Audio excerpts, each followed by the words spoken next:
Há mais de 70 anos, a humanidade tem olhado para o céu, sabe? Procurando uma resposta para aquela pergunta que não quer calar. Será que estamos sozinhos? E olha, uma nova análise de todas as evidências que a gente já coletou está nos dando a imagem mais clara que já tivemos até hoje. Essa é a pergunta, né? A questão fundamental. Uma coisa que fascina a humanidade há séculos e que hoje impulsiona uma investigação científica gigantesca. E essa busca, ela é longa. Desde lá dos anos 50, estamos usando ferramentas cada vez mais e mais sofisticadas para vasculhar o cosmos.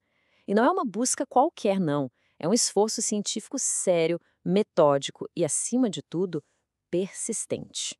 É bem aqui que a história fica interessante. As descobertas, elas não apontam para naves espaciais ou para homenzinhos verdes, não. Apontam para algo talvez ainda mais profundo, sobre como a vida funciona no universo. A nossa busca cósmica já dura mais de 7 décadas. De radiotelescópios gigantes a sondas espaciais passando pela análise de meteoritos, e os resultados eles são simplesmente fascinantes. 7 bilhões de anos. Só para ter uma ideia do que isso significa, é mais antigo que o nosso próprio sistema solar. Vamos entender direitinho por que esse número é tão importante. Agora, a parte mais otimista dessa busca toda é a seguinte: a gente descobriu que os ingredientes básicos para a vida não são uma exclusividade da Terra. Na verdade, eles estão, de forma surpreendente, espalhados por todo o cosmos. Então, aquela rocha de 7 bilhões de anos era um meteorito Murchison que caiu na Austrália. E o que foi encontrado dentro dele foi, nossa, revolucionário. Todas as 5 nucleobases, as letras químicas que formam o código genético de toda a vida que a gente conhece. E a análise confirmou, a origem era extraterrestre. Isso é algo monumental. E o Murchison não foi um caso isolado, não. Mais de um século antes, o meteorito Orgel, que caiu lá na França, já nos dava pistas parecidas.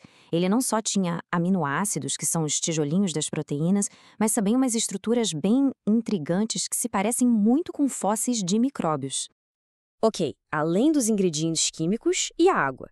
Bem, nossas sondas espaciais mostraram que ela está por toda a parte aqui no nosso quintal cósmico. Tem evidência de rios de água líquida em Marte, geleiras gigantescas em Encélado, a Lua de Saturno, e gelo bem debaixo do solo marciano. A água, que é essencial para a vida como a gente conhece, é surpreendentemente comum. E essa busca vai além do nosso sistema solar. Olhando para o espaço profundo, lá entre as estrelas, os radiotelescópios encontraram uma verdadeira sopa química. Mais de 100 moléculas orgânicas, incluindo até componentes de ácidos nucleicos, flutuando livremente pelo cosmos. Todas essas descobertas acabam dando muita força para uma ideia chamada panspermia. A teoria basicamente sugere que a vida não precisou necessariamente começar aqui na Terra. As sementes, sabe, os ingredientes básicos, poderiam ter viajado pela galáxia pegando carona em meteoritos e semeando planetas pelo caminho. Mas é aqui que o tom da conversa muda. A gente sai da abundância de ingredientes e entra numa ausência que chega a ser gritante.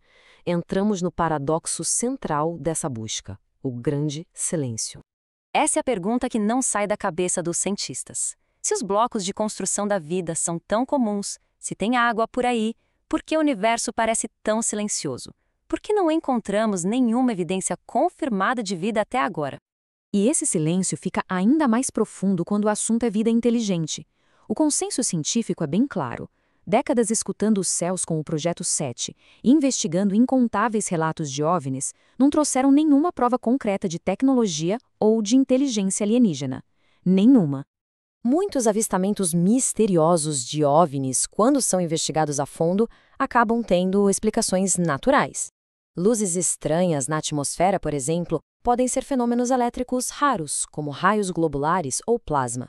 A ciência sempre vai buscar a explicação mais simples antes de pular para as mais extraordinárias. E mesmo aqueles casos que ganham muita repercussão, como os supostos corpos alienígenas mostrados no México, não resistem a uma análise científica séria. A análise revelou rapidamente que eram, na verdade, construções artificiais não biológicas. A ciência exige provas rigorosas, não tem jeito. Isso nos leva à grande conclusão de tudo isso que a gente viu. A distinção crucial entre ter as peças e ter o produto final montado. Ou seja, ingredientes não são a receita. Vamos usar uma analogia bem simples. A nossa busca cósmica nos mostrou que a farinha e os ovos, no caso, os aminoácidos e as nucleobases, existem em abundância por aí. A gente também encontrou a água congelada sobre a superfície de Marte e nas luas dos planetas gigantes. Ou seja, temos os ingredientes básicos todos espalhados pela cozinha cósmica. E aqui está o nosso dilema. Ter todos os ingredientes na bancada não garante que um bolo vai aparecer magicamente, né? O processo de combinar tudo isso para criar vida, o bolo, é o passo que a gente ainda não observou em nenhum outro lugar. Mas a história não termina num beco sem saída. A busca está evoluindo, está ficando mais inteligente, e isso graças a uma ferramenta nova e muito poderosa que está transformando a pesquisa. A inteligência artificial está simplesmente revolucionando a astrobiologia. Ela consegue analisar a química complexa de um meteorito e dizer se uma molécula foi feita por um processo vivo ou não. Ela consegue vasculhar terabytes de dados de rádio atrás de um sinal escondido. E consegue analisar a luz de planetas distantes, procurando por sinais de vida na atmosfera deles. A IA consegue ver padrões que nós não conseguimos. E assim, a gente volta ao início, mas com uma perspectiva muito mais rica. Nós sabemos que as peças do quebra-cabeça da vida estão por toda parte.